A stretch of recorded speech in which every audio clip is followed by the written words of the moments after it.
La vida puede ser muy dura si no se puede ver lo que hay más allá de lo concreto. La rutina es muy desgastante si vivir se limita a un nada más que. Y encontrar la felicidad no es nada fácil si nos limitamos al trabajo, la comida, la casa, pagar impuestos, etc. Carl Gustav Jung dijo: el ser humano necesita una vida simbólica y la necesita urgente. La vida es demasiado racional. No hay una existencia simbólica en la que yo sea algo más, en la que yo represente mi papel como uno de los actores del drama divino de la vida. Solo vivimos cosas banales, ordinarias, que están vacías de contenido simbólico. Hoy vamos a hablar de la vida simbólica, y para esto voy a usar como ejemplo una de las películas de Hayao Miyazaki, Mi vecino Totoro. Si no la has visto, no te preocupes que no hay spoilers y también vas a entender el video. Este es un video en colaboración con el analista junguiano Álvaro Carrasco.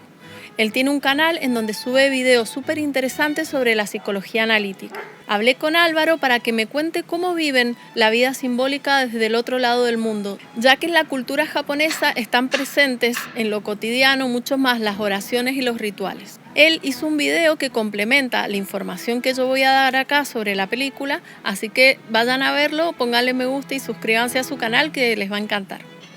En Mi vecino Totoro, una familia se muda al campo porque la madre está enferma y debe estar en el hospital de la zona. Al llegar a la casa, las dos niñas, Mei y Satsuki, dos nombres que elige Hayao Miyazaki relacionados con el otoño, van a recorrer el lugar y descubren un enorme árbol que hay en la finca.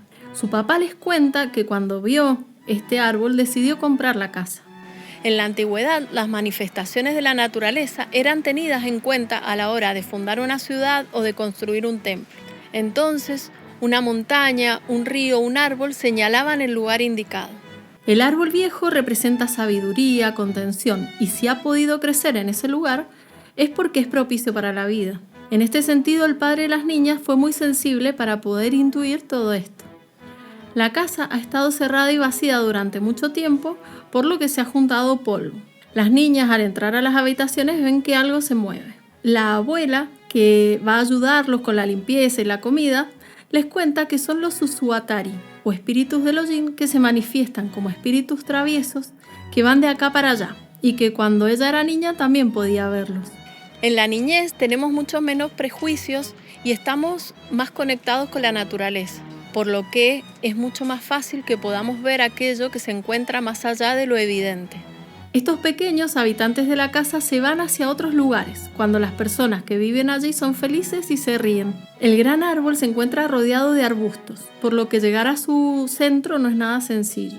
Mei está jugando en el jardín y empieza a seguir un rastro de bellotas, y se encuentra con un personaje similar a un conejo blanco que aparece y desaparece, y al estilo de Alicia en el País de las Maravillas, es conducida al centro del gran árbol, hacia ese otro mundo en el cual habita Totoro, un ser peludo, mullido y muy dormilón que junto con los dos totoros pequeños son representantes del espíritu del bosque. Son fuerzas divinas que están en relación con la noche y con el viento. Totoro toca la ocarina haciendo que el viento sacuda a los árboles. Mei no siente miedo y se queda dormida allí, como si estuviera en un seno materno que tanto le hace falta en ese momento. Obviamente su papá sale a buscarla y Mei le cuenta que estuvo en el centro del gran árbol.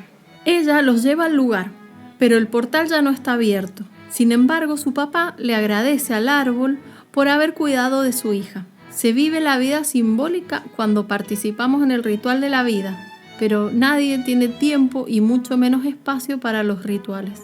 En esta historia podemos ver que el tiempo que ha de dedicarse a la vida simbólica puede ser muy breve y que con solo hacer una reverencia ante un altar podemos conectarnos con lo divino. También el altar puede ser un lugar en la casa, un árbol, una flor, incluso un pájaro. Es cuestión de tomarse en serio el mundo que nos rodea y permitirse ver el espíritu de las cosas que se manifiestan en todo lo que existe. Todo es sagrado y todo tiene una conexión entre sí. Todo forma parte de una unidad mayor. Carl Jung dice: cuando el intelecto no está al servicio de la vida simbólica, es el diablo, nos vuelve neuróticos. La gente que cree que tiene todo bajo su control y que todo está planeado y que si no salen las cosas como pensaba es culpa de la suerte o de alguien más, Son personas neuróticas que generalmente están al dominio de sus emociones más bajas, desde lo inmaduro y lo caprichoso. Y cuando ocurren hechos trágicos no tienen contención ni nada más grande que ellos en que apoyarse. En algunos casos cubren ese vacío llenándolo de supersticiones y de falsos rituales. Mei y Satsuki van a tener la compañía de Totoro, sobre todo cuando las cosas se complican.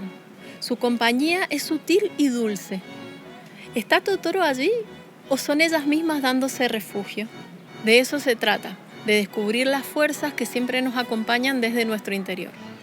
Cuando hablé con Álvaro sobre cómo vivían en el día a día la espiritualidad en Japón, me comentó algo muy interesante, que si bien la mayoría de la gente no se considera religiosa, van a todas las festividades, realizan los rituales y tienen sus altares. ¿Y vos cómo vivís la vida simbólica? ¿Cómo te conectás con el gran misterio de la vida?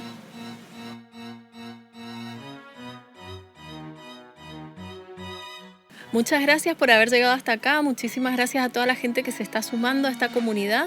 No se olviden de ir al canal de Álvaro Carrasco, que les va a encantar la información que le está dando. Cualquier comentario, cualquier duda me escriben por acá y nos vemos en el próximo capítulo.